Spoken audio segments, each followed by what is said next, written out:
લાવશે હું પંજાબી જોયા ટોલા ગાડીમાંથી જેવો નીકળ્યો ટોલા ઠલે પછી વેપારી જાણે ને વેપારી લઈ જવાનો એ તમને કોઈ દિવસ રૂપિયા ઊંચા નહીં આપે.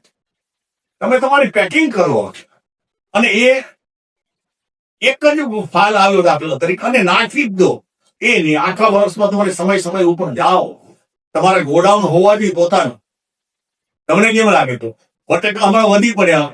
બટેટા મારા જે પછી પ્રવાસમાં આવે છે ને એને પ્રવાસમાં એટલું જ કહો તમે ગામ વાળા કેટલા ખેડૂતો હતો તમે 100 જણા હતી બધા 2 લાખ રૂપિયા કરો ફટાકડા લગે ઓછા ફોન દો હે બાકી સબસિડી સરકાર દે છે. તમારો ગોડાઉન બટેટા તમારા ગામનો તમારો હોવો જોઈએ. પછી તમને કેમ લાગ્યો એટલે આ ગોડાઉન તમારા બધે ના હોવો જોઈએ. આજે કચ્છનો ખેડૂત રાડ નહીં કરતો. તમે જોજો આપઘાત કરવાનો હજી કિસ્સો નથી બન્યો. એનું કારણ શું છે કે અમે નિમિત્ત છીએ. અમે ગામડે ફર્યા છીએ.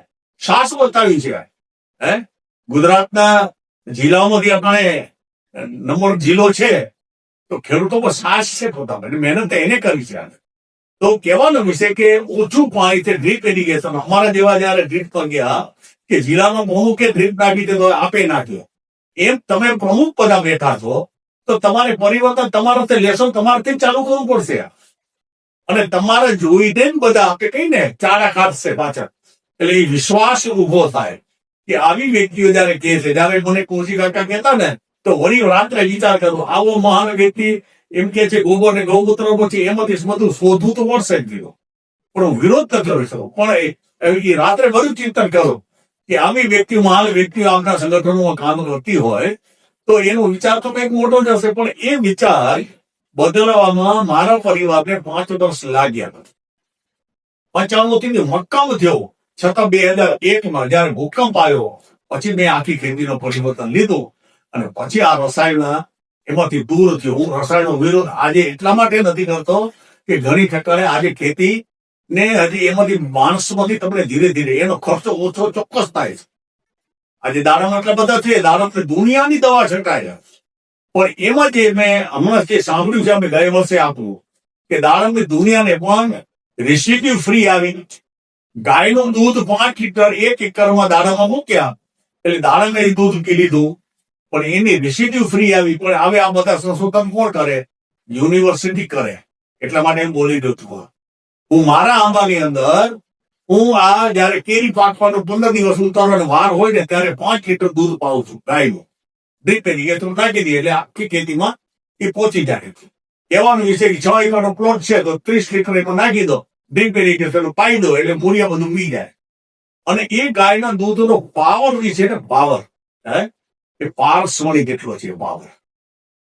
હવે હું આવું છું ખેતી કે આ તમારા હાથમાં આટલું દૂધ ને આટલું ગોબર ને ગૌમૂત્ર ની વાતો થતી હતી ને આ ત્રણે ચીજને પારસમણી મેં ગણી લીધી છે કે ખેતી ને એ અડી આપે છપાયો આમ કેવું વિસ્ફોટ થાય.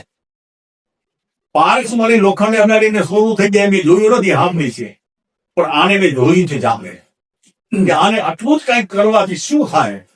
એ 4 પાયા હું તમને બતાવ્યા ખુશીમાંથી 4 પાયા બેઠા છે ને એ મહત્વના છે. બાકી તો જીવન ઘણું બધું જોયું મેં.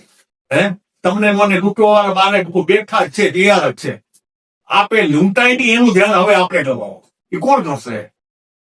હે આપે તાળામાંથી કેટલો ભરોસો રાખી છે હે કે હું મકાન બંધ કરી જાઉં એટલે તાળું તો આટલું જ છે અમર તો પાછું તૂટી જાય પણ એનો ભરોસો તાળા ઉપર છે. હે આપે બસમાં બેઠા છીએ તો ઢાળો ઉપર ભરોસો છે. એમ આ ખેતીના તાણે ઉપર ખાનારનો ભરોસો આપણા ઉપર આવવો જોઈએ. હે ખાનાર આપણો ભગવાન છે ખ્યાલ કરજો. આ ખાનાર કોણ છે? આપણે એને બીમાર નાખવાને આપણી કોઈ જવાબદારી આપણી નથી. તમને કેવું લાગે છે?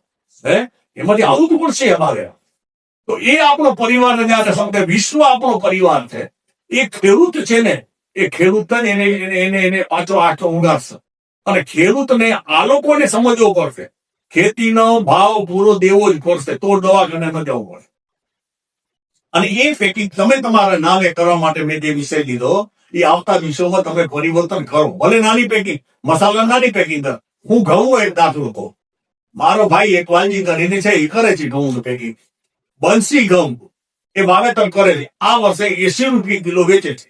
બુકિંગ થઈ ગઈ અત્યારે ચાલુ છે એટલે સીઝન બધું પૂરું થઈ ગયા. કહેવાનું વિશે કે એ દાણો એ સાફ કરે પેકિંગ કરે 5-5 કિલોની પેકિંગ બનાવે સીલર મારવું, એને સ્ટીકર લગાવવું, એને ફોટવું, એને ગાડીનો ફોટો, પોતાનો મોબાઈલ નંબર આ બધું જ ટાંકી દે. અને એ 5-5 કિલોની 4 પેકિંગ કરીને ઓલે મોસેલે ચવર કરીને ચેરાઈ કરી નાખે. એટલે આટલા સાધન એને વસાવી અને એની દુનિયા બદલી ગઈ. તો આપણી દુનિયા ન બદલે? બદલવી જ જોઈએ. તો એ ઘઉંને 3 વર્ષ સુધી કાંઈ નહીં ધ્યાનમાં જો.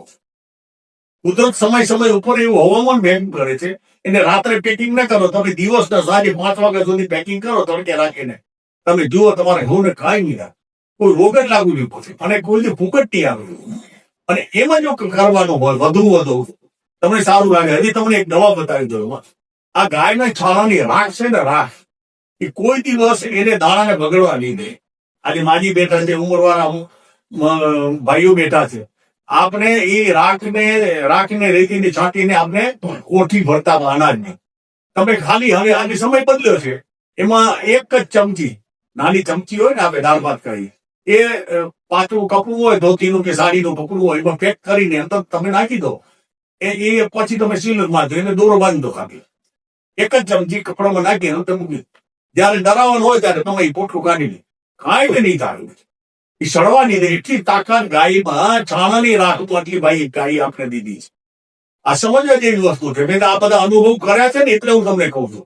બાકી કઈ કોમ્પ્યુટર કોને આ મોબાઈલ માનવા આવડે છે. કહેવાનું એ છે કે આ બધી ગાયમાં 3 ચીજ મહત્વની છે. શું છે?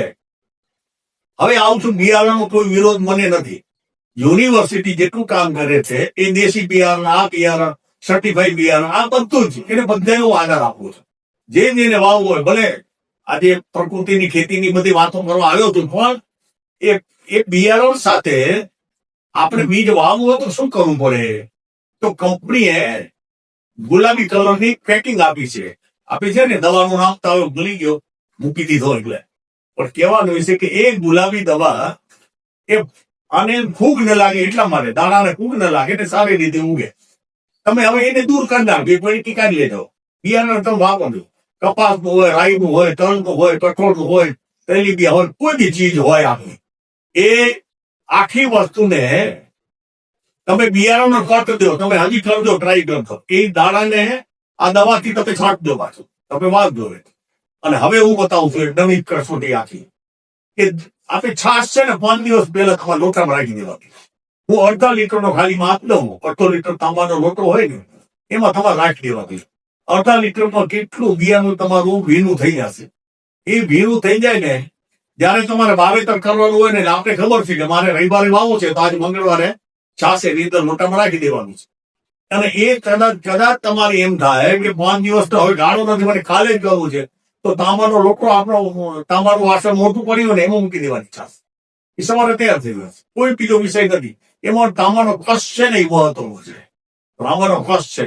એ બિયારણ તમે એને બિયારણને ભીનું ભેજ જ ફાન કરો, ભેજવાળું કરી અને પછી છાણાને રાખ છાંટી દો.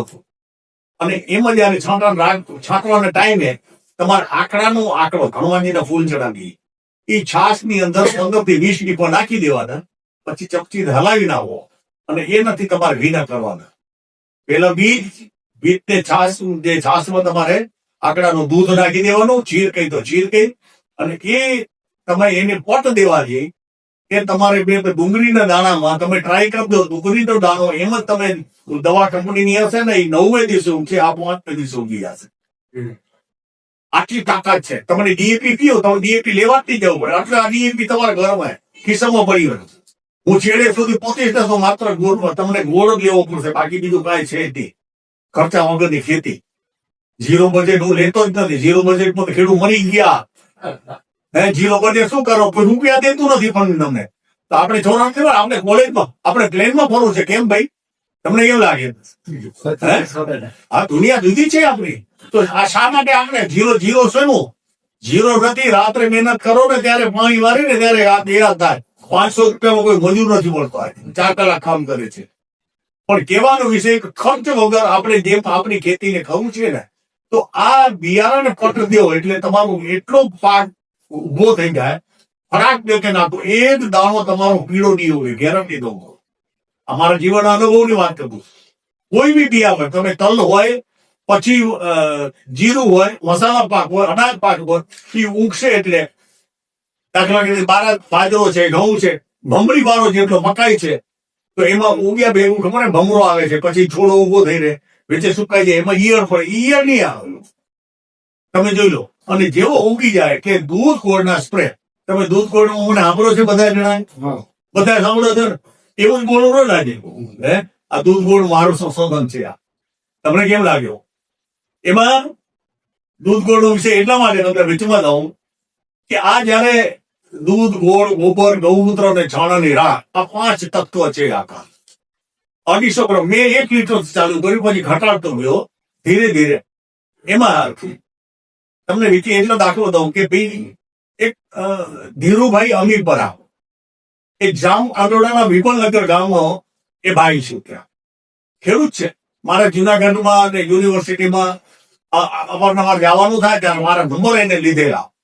અને એને જીરું આવે 4 વીઘામાં, 16 ગુંઠાનો વીઘો ત્યાં એ બાજુનો. તો એને 4 વીઘા, મને 6 વાગે ફોન કરે. એથી પહેલા મેં ટેસ્ટિંગ મારા તુલસીના કેરામ કરી દીધા. મારા ઘરે તુલસીમાં બૈરાને પસંદ બહુ, એટલે તુલસીની ચાકરી કર્યા હતા. એમાં તુલસીને રોગ આવ્યો, સફેદ પાંદડા થઈ ગયા, કથીરી આવી ગઈ, 3 છોડવા. અને એક છોડવામાં સાંજે મેં દૂધ એને છંટકાવ કર્યો, દૂધ થોડુંક ગોળ નાખ્યો કે કઈ કીડી મકોડી ચડે તો જીવાત વીડી લે, એટલે તુલસી જાય. એટલે એક છોડા ઉપર નાના ફુવારોથી મેં ટેસ્ટિંગ કરી લીધું. અને અઠવાડિયે પાછળ જોયું તો ઝીણા ઝીણા પાંદડા ફૂટવા માંડ્યા. એ જોડવામાં ઓલા છોડા મરી ગયા બે. એ તો પૂરું થઈ ગયું, પાંદડું જ માથે ના. આને પાંદડા નવા નવા નીકળ્યા મને, પછી પાછો ફરીથી ફુવારો કર્યો એના ઉપર. એટલે આખા ઝાડની અંદર આખા માઝાડ નવા આવી, અને એ આખો ગ્રોથ ઉભો થઈ ગયો.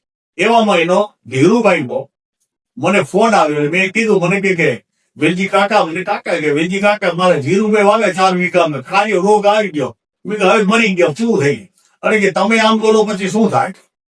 તો કાર્ય રોગની દવા છે નહીં, દુકાનમાં ક્યાં છે નહીં, એટલી મને ખબર છે.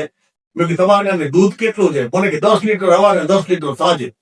15 લીટરના પોપમાં 1 લીટર દૂધ નાય, અને ગોળ પણ 1 ઘટો ગોળનો ઉગાડી નાખી દે, અને એને એટલું જ કર્યું. અને પછી અને સ્પ્રે કરી નાખો.